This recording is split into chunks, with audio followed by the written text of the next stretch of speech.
It's been my honor to watch this organization grow and really change over the last 29 years. And it's important when we come together at an event like this to really pause and reflect on how you got here and what it means to be here and what you're going to do with that opportunity. Really, I would just like to thank Mr. and Mrs. Terry for their vision, their commitment, their passion for students and young learners. How many of you remember your interview? It's a very life-changing moment, isn't it? The cost of education has been escalating, and so there are going to be even more and more kids that can't afford to go to school. Being able to graduate with an undergraduate degree and no debt really opens the door of opportunity. What the Terry Foundation gave me was a chance at life, and they've given all of us that.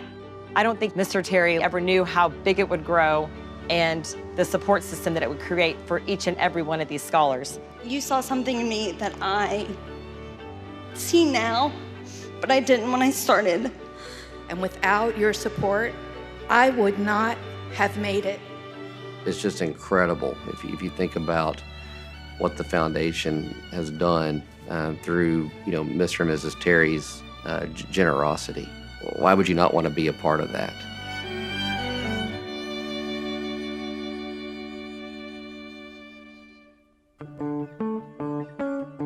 Howard Terry was born in 1916 in Cameron, Texas, which was a little small town in Milam County, about halfway between Houston and Dallas. When Mr. Terry came out of high school, it was during the height of the Depression. His mom and pop operated a small convenience store and filling station, and Mr. Terry actually worked there in the summer some to help his family during these difficult times. Mr. Terry had not been a particularly remarkable student, but one thing that he was really good at was football, and he hoped that that would be the ticket that would secure him a seat at one of the Texas public universities.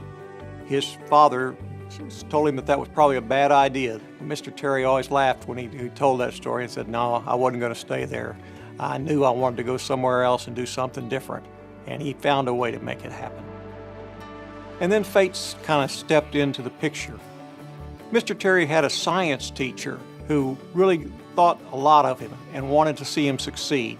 This man knew a guy who operated a sporting goods store across the street from the University of Texas. One thing led to another, and the man in Austin said he could get Mr. Terry an interview with the new coach if he could get to Austin. The science teacher decided that he would personally drive Mr. Terry because it was the only way he could get there to this interview that was going to change his life. He went to Austin, interviewed for about 30 minutes, and the coach said that he could have a scholarship and come to the University of Texas as a football player. A 30-minute interview that changed Mr. Terry's life. Huge crowds gather each fall to watch hard-fought, brilliant games between the University of Texas and leading teams of the Southwest and of the nation. As Mr. Terry was getting out of college, war clouds were gathering in the east. On December 7, 1941, Japan, like its infamous Axis partners, struck first and declared war afterwards. I was with P&G in Oklahoma City when Pearl Harbor occurred. I applied for a commission in the Navy, and that was awarded late that year in '42. When the war broke out, he quickly decided that he was going to quit his job and join the war effort, and he enlisted in the United States Navy. One of the reasons that Howard Terry was chosen to be a captain of a PT boat was because the size of a PT boat crew was roughly the same size as a football team. And in fact, the squadron that Mr. Terry joined over in the Pacific was called the All-American Squadron because there were so many football players that were serving as officers in that squadron. Mr. Terry and his PT boat were part of a force of about 30 PT boats that were guarding a strait called Surigao Strait. And it was in that service when he fought in the Battle of Leyte Gulf in October of 1944. Fortunately, the United States managed to hold off this last-ditch effort by the Japanese fleet, and it would lead to naval success in the Pacific. Mr. Terry knew that he had survived in the war when some other people had not been so successful, and I think that had an impact on his life.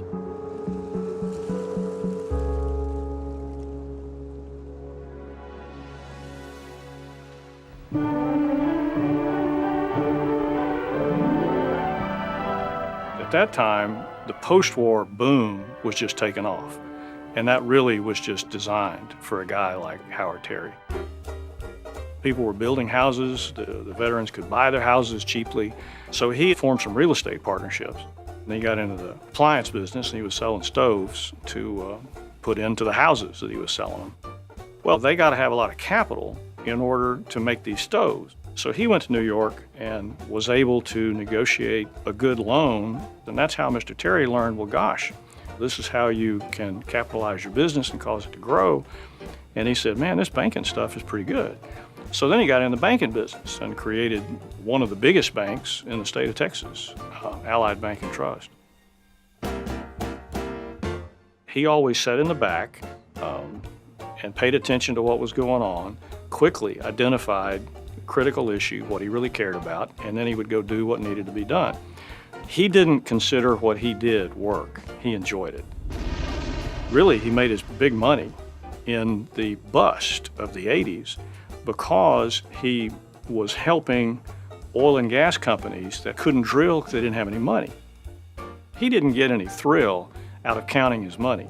What thrilled him was having the ability to have options, make decisions, and be able to do different things based upon the fact that he had the financial resources to be able to do it. Just like the Terry Foundation. You know, he loved the Terry Foundation, but he couldn't have done that if he hadn't had a lot of money. Mr. Terry remembered that he would still be pumping gas in Cameron, Texas, if it weren't for his scholarship to go to UT. And he knew that young people today needed an education, that it was really important for them to be able to succeed in life, and that it was really very difficult for those young people to get that education, to finance it without a lot of debt, unless they had some help. When Mr. Terry started this educational foundation, he really believed that he was investing in students, one person at a time. And he always said he wanted this program to be more than a check in the mail. I think Mr. Terry had had many experiences in his life where leadership had allowed him to make a difference on the football field during World War II, and certainly in his professional life in many different business dealings. He had high expectations, and he was investing in you individually and wanted to make sure that you were meeting his expectations. I pledged in my interview to give back, and I've done that since the day I graduated. I was one of the first Terry Scholars at Texas A&M in 1987. I've been very thankful for the opportunity that I was given to have this scholarship. My parents pretty much lived paycheck to paycheck. We did not have a college savings plan. My parents did not have retirement. I would have had to work my way through school and probably would have had to take out loans to fund my education. This one is dated March of 1991, and it was the annual invitation to Winedale for the picnic. He says, "This will be our first meeting of all 4 classes, and we will honor our graduating seniors. It's a very informal occasion, but we consider this our most important function of the year because it's our only opportunity to all be together. We certainly expect 100% attendance, so no goof-ups are acceptable. Sincerely yours, Howard Terry." Whenever I'm ready. Yes, sir. Oh, okay. Hello, Howard. We thought that to complement this tape for your benefit, that we needed to include the youngest and newest entries into your life. This is the part that involves the Terry Foundation and the new scholarship program that you and Nancy have generously set up. The foundation was set up on paper in December of 1986, but we started with our first group of scholars in 1987 and wrote the first checks then. There were a total of 17 scholars at the 2 universities, UT and Texas A&M. And so the events that we have now that are mandatory for our scholars are reflective in the same events that I was asked to attend as a scholar. There was a fall banquet, and then the spring picnic is when we celebrate the graduating seniors. We all would sit at a few picnic tables under a tree, and I don't even think Mr. Terry needed a microphone to address the group. We were just small. We didn't live all in one area. Really, we didn't meet each other until we met for the fall banquet and the spring picnic. The very first dinner we had at this little restaurant right down the street, and there were I believe 9 from UT and 7 from A&M, something along those lines. And it really was like passing the family potatoes. Can I have some more potatoes, you know? When I was in school, there was no Terry community. There were 8 of us, and there were 20,000 people on the campus. So we interacted with each other in a very limited capacity because we couldn't find each other. I was part of the class that we actually helped organize some of the first orientations for the Terry Scholars so they would become a little bit closer and get to know each other more than just at the picnic and at the banquet. Back whenever I was a sophomore, I was the president of the Terry Scholar Student Association for UT. And we had the very first ever officer retreat because at that point we had expanded to more universities and they thought it would be a good idea if we now had more of a communication between all of the schools. Over the years, Mr. Terry came to realize that there's excellence everywhere. And so the first step out in 2004 was at Texas State and at University of Houston. The more he got to know those scholars at the other schools, he realized that those students had just as much to offer. And so we added another 4 schools in very short order. And then after he passed away, we've added another 5 universities to get us to those 13 schools. Why do you think you were chosen? I've always just been so academically inclined, and I've always been in every club and every organization, and people keep saying, you know, Gail, why do you do all this? Why do you study so much and everything else? And I guess a scholarship always has been my dream because I knew it would lessen the burdens on my family and on myself going through college because I wanted to get a good education and not have to worry about working all the time and not having the time to study. One of the things that's really unique about the Terry Foundation is that it's not strictly need-based, nor is it strictly merit-based. We really look holistically, and from the very beginning, the 3 criteria were academic excellence, financial need, and demonstrated leadership potential. And after interviewing now for more than 20 years, I understand how difficult that is. Those students come in for a personal 30-minute interview the same way that I did. They sit across the table from a 6-person panel. The panel is comprised of 6 panelists.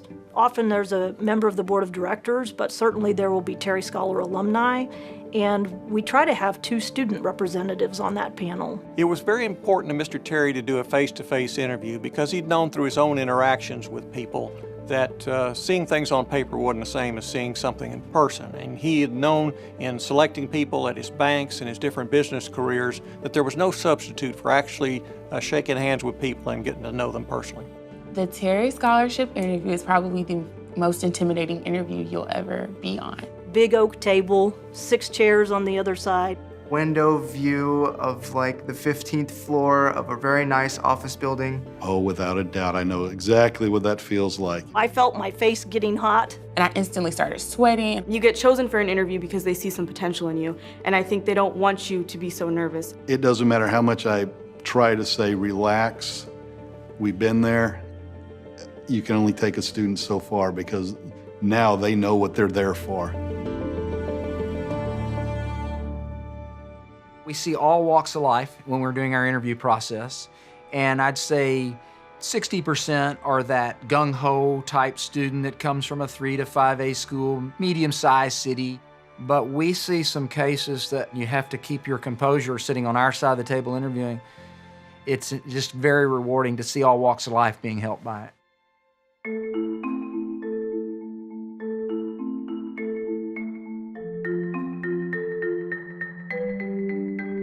I grew up in Quinlan, Texas, a small town. It's about an hour east of Dallas. Lots of farms and just a typical country town. 700 people in our high school, 130 in my graduating class, and not as much opportunity as you would get in the city. In the city, you get a lot of AP programs or IB, and we didn't really have that in my hometown. When I was 8 or 9, my mom actually started going to college. She hadn't gone the traditional route straight out of high school into college. She found it very hard to rise up in any of the various jobs she had taken. We did struggle financially. Coming home and asking my mom for, hey, I need $50 because we need to buy new cheerleading uniforms, and we didn't have $50. She wanted me to go directly to college after high school so that I would not have the same struggle that she had. We just had to figure out how to pay for it. My parents are Mexican immigrants. They came here when we were very young in the hopes of giving us the opportunities that maybe weren't available there. I'm actually one of 5 children. We always grew up with the fact that next step after high school is college. It was the one thing that no matter what happened, no one would be able to take away from us. I decided that I was going to apply to any scholarship that came across my path. I had applied to so many different scholarships, hundreds. Didn't have any idea of the magnitude of what the Terry Scholarship was until I actually got to the interview phase. It was very nervous. We walk into this interview room and you have 6 people sitting across from you in this giant boardroom table. The first thought in my head was, that's the biggest table I've ever seen in my life. Felt a little out of my element, and I think it was at that point that I kind of realized this is kind of a big deal. When I found out that I had received the Terry Scholarship, I was actually at work. My mom came in and she said, "You got a letter back from the Terry Foundation." And it was in a small envelope, and I kind of just assumed that if I had gotten the scholarship, it would be in a big packet form. And so I looked at the envelope and kind of went, okay, didn't get it, figure out another way to pay for school. And I opened it and it said, "Congratulations." I just kind of sat there in shock for a minute, not quite understanding just how big of a deal that was. And you keep reading and it tells you the award amount, and I realized that'll pay for school in entirety. We just couldn't believe it. I think we were like screaming and hugging and smiling. It was everything that we had hoped and prayed for. It was just such an exciting and life-changing moment for not only for me, but for my family. Thanks to the Terry Foundation, I was able to obtain my 2 degrees. My first degree is from the University of Houston, and I went to graduate school at the University of Texas at Austin. The Terry Foundation has definitely encouraged my siblings to continue to go to college. One of my sisters just got selected to be a Terry Scholar at Sam Houston State University. It's been a tremendous impact on our family. The scholarship made a world of difference for my family because it meant my mom didn't have to take on a second job. It meant that I didn't have to work while I was going to college. It meant that I could appreciate my education, meaning being involved in student organizations and community service and things like that. It lifted a huge burden on my entire family. A huge part of the Terry vision is to give back, to make your world different, little by little. We do a lot of pro bono work in my practice. It's the spirit of give to what you have been given. I try to be as actively involved as I can. We are headed to the beautification site that we assisted with for the 2017 Terry Day. In this area of the garden, we helped clean out shrubbery, making sure the garden had its upkeeping. Not only am I involved in my community, but I have also am part of the Terry Advisory Board. It's been a wonderful experience to be able to sit on the other side of the table and to be able to give them an opportunity like someone once did with me. The Terry family is just like you would expect a family to be, just extended. Something that I do is have mentees come into my office and learn.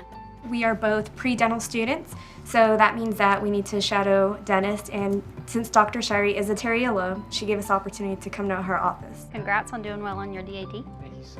Anyone who announces themselves as a Terry Scholar, you automatically know that you have a connection with or an attachment to, and you know that you have a lot of the same expectations, vision, background, things like that.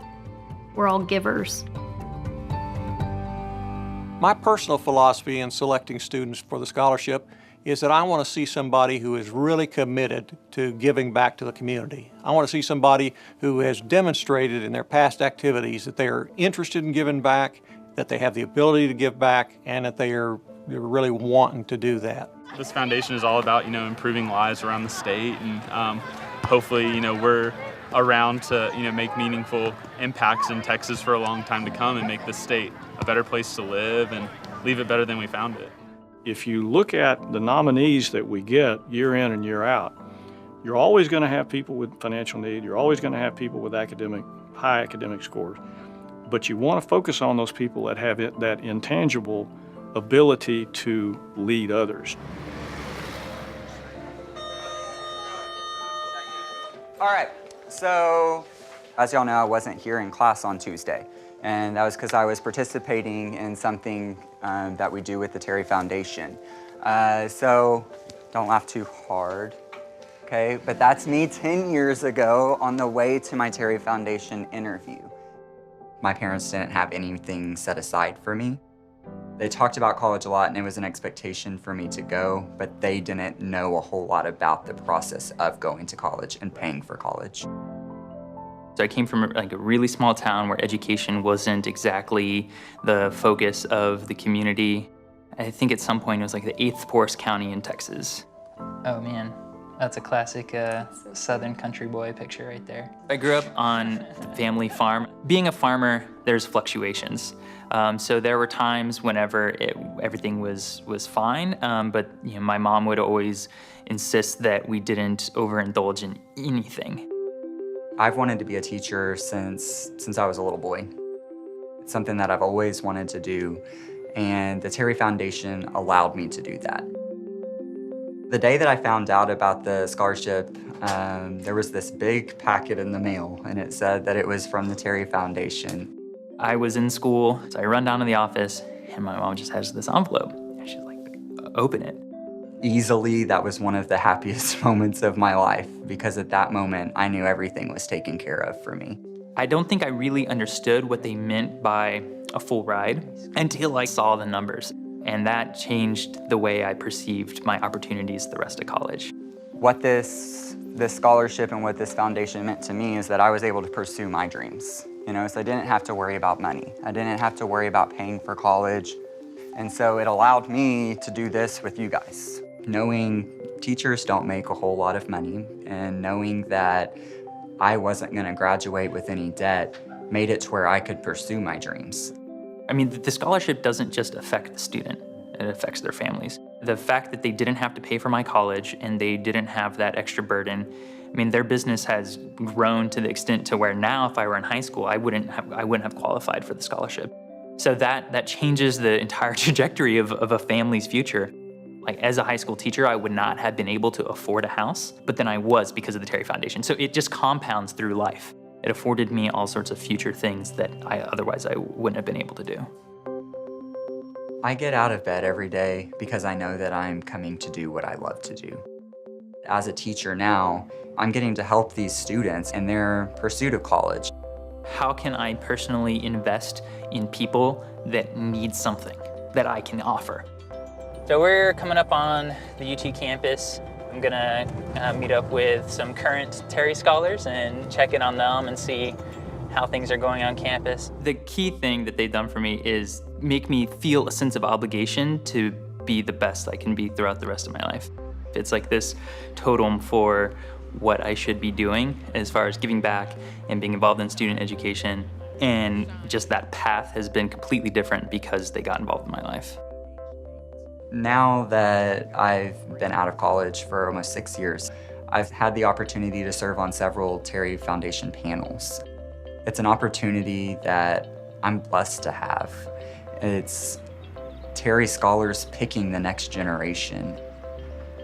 The very first time I walked onto campus, I was a little nervous because it was so big. It's totally different than the times I've visited here.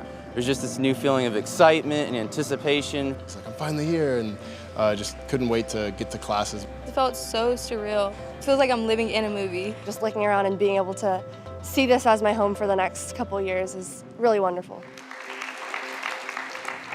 When you leave here today, I want you to know that we care about each one of you individually, because that's what Mr. Terry does. I think the opportunity to watch Mr. Terry and hear him speak and just hear his voice, it helps you remember that it's not just this random name. There's a life and a vision and a true story behind it.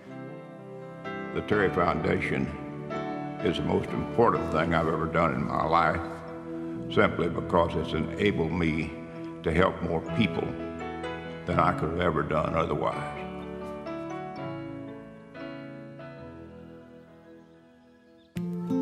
The main thing I took away from the video of Mr. Terry was to have an open heart when you're giving back to others, because there's no better feeling in the world. We wanted to stay abreast with developments in the educational system in Texas. And what had happened is over the years, there were a lot of students who were coming out of high school and not going to college immediately. And we went to the universities and said, you know, what do you see as your big unmet need? Where could we help? And they said, man, the one big unmet need we have is transfer scholarships. There's no money for transfer students. Mr. Terry, I think, particularly enjoyed the transfer students because I think he recognized in a lot of these people like himself, people that had not had a whole lot of opportunities, that they were committed to doing something now and just needed a little help.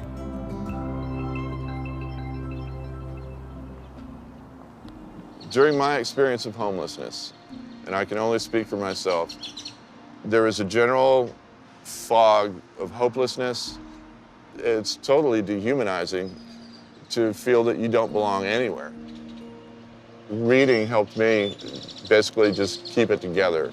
Someone would bring in a box of books to donate, and I would generally try and be the first one at the box and just grab as many of the good ones as I could.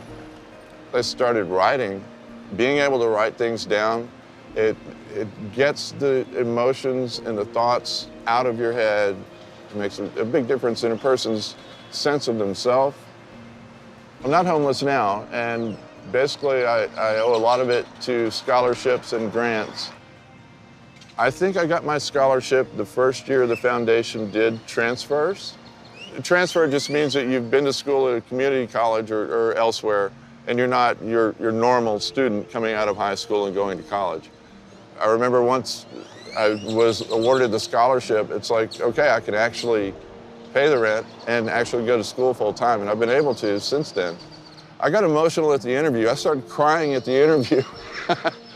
One of the questions was like, what do you want to do in the next few years and so on, and I wanted to do this writing group at the homeless shelter.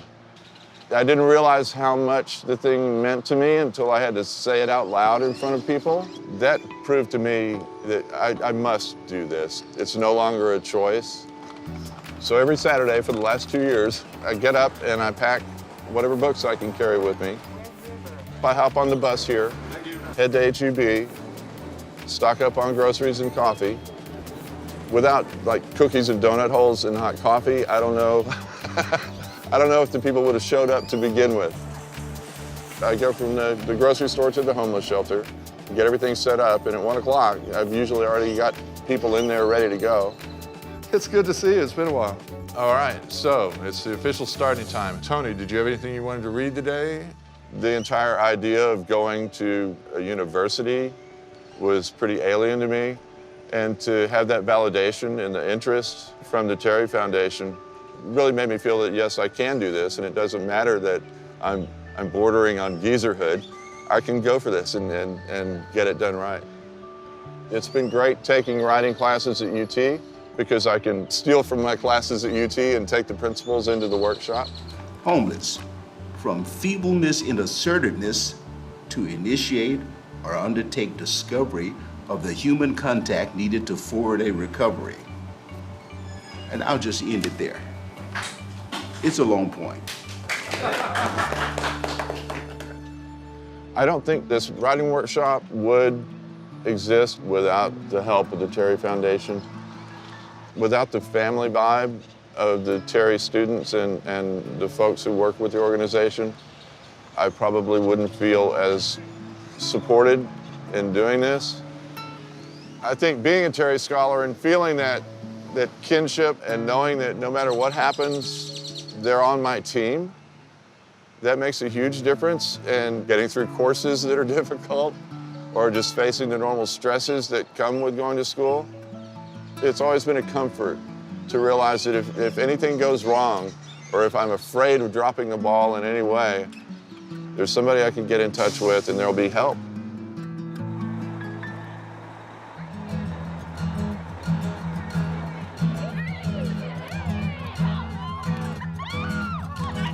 I would describe the Terry Foundation community as a family. When you get the Terry Scholarship, you are surrounded by all these people who just care about you and they want you to succeed. There's just such a strong community, and I cannot emphasize that enough because it's such a unique thing about the Terry Scholarship, just gaining this Terry family. The Terry Scholarship is more than just a check that you get in the mail. You're getting a whole family with it, and not just the scholars that are also in your school, but the scholars before you, the scholars that come after you. It's your extended family away from home. It's not just this Texas thing anymore, it's worldwide almost.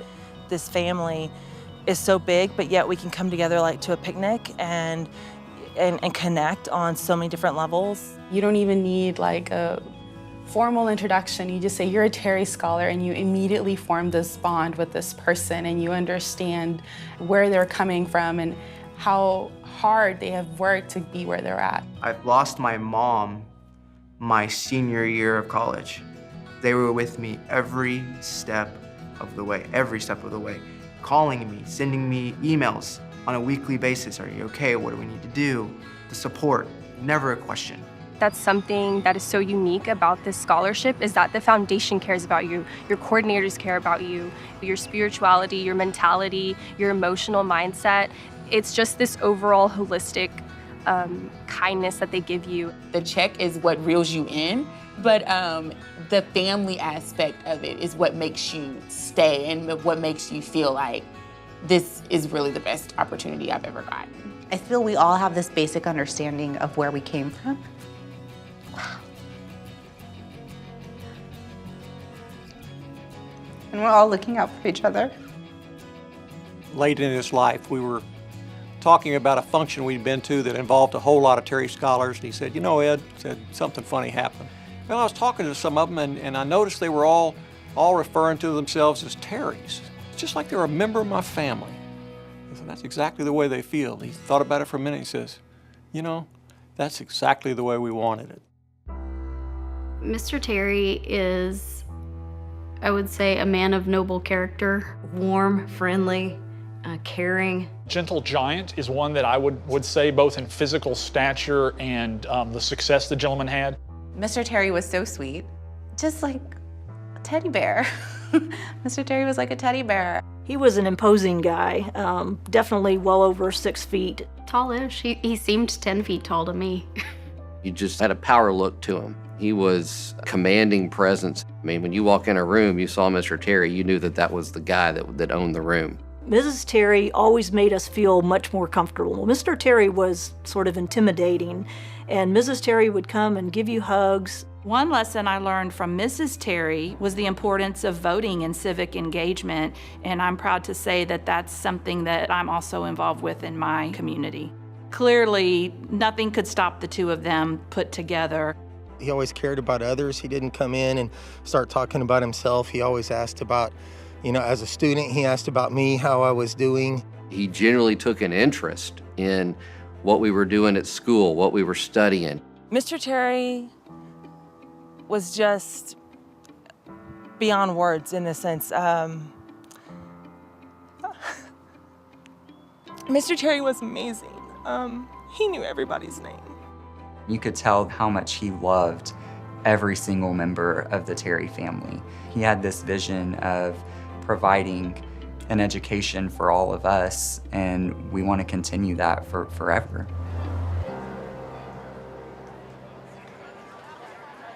My name is Rhett Campbell. I'm the chairman of the board. It's my pleasure to welcome you all here today for our picnic.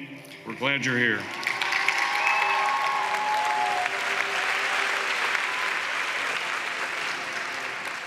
We have 4 pillars of the foundation that are up here behind me: scholarship, leadership, service, and community. And each one of you exemplified those characteristics, or you would not be here in this room today. But it's important to remember that you pledged to continue carrying that on. And if each one of you takes up that charge, I promise you that Mr. Terry's legacy will be in good hands. Taking the example that I have seen from the Terry Scholars, I plan to give back to the community, working towards advocating against child abuse and neglect. After graduation, I will be interning at the National Breast Cancer Foundation. I will also be working in a social service project. I want to instill a love of education into others. I'm making a commitment to you that I will champion the rest of my life to make you guys proud and understand that I'm going to give you back that return on investment, sir. To sit there and listen to hundreds of these young people come up there and explain to all of us what the Terry Foundation Scholarship has meant to them, I mean, it just moves you to tears. I'm normally very good at knowing what to say. Now that I get up here, my heart is so full that the words aren't coming. I want to thank the foundation for blessing me with the opportunity to finally complete this 10-year journey. I'm a former foster youth, and I'll be graduating with my bachelor's degree in social work, and I'm so excited. I just needed someone to give me a chance, and the foundation gave me a chance. So thank you to the foundation and my new Terry family. You've been here for me, and I will be there for you. Thank you.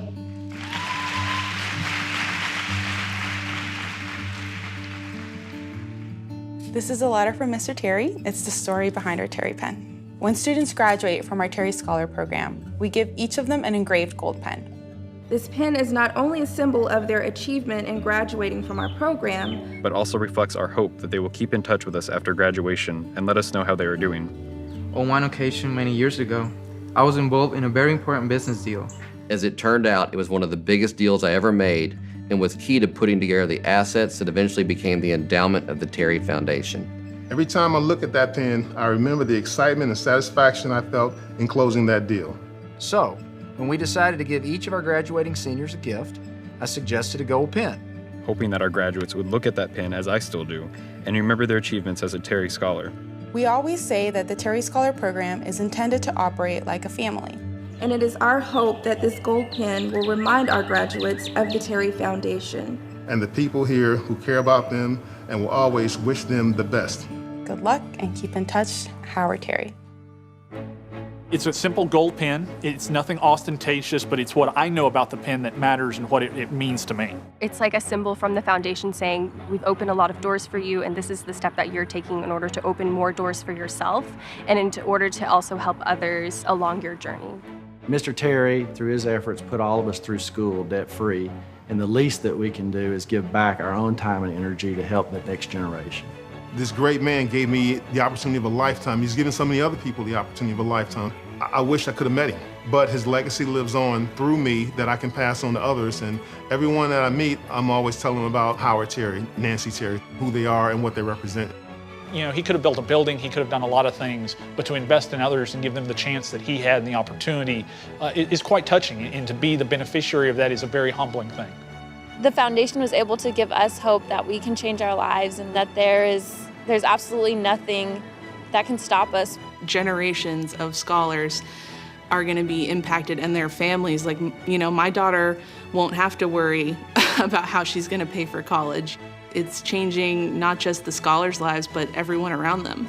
For somebody to just go, you know, you might not have started off with the greatest story, might not have started off with the greatest point, but here's a little push that can just get you to anywhere that you can imagine. So when you talk about a man's legacy, you can't. You just can't. I would say the life I live gives back to the Terry Foundation. Every time I volunteer, I think of the Terrys. Every time I take care of patients, I think of the Terrys. I think of the Terrys all the time because they made my life what it is today. I learned that even a small thing that I do can help and bring happiness and make someone's life better. That's part of what being a Terry is all about. We spend the rest of our lives giving back so that we can make a difference. And if you just think of how many of us that there are out there, that's a lot of difference that we can make in the world. What are you willing to do to keep this gift that you have just received alive so that we can give it to somebody else?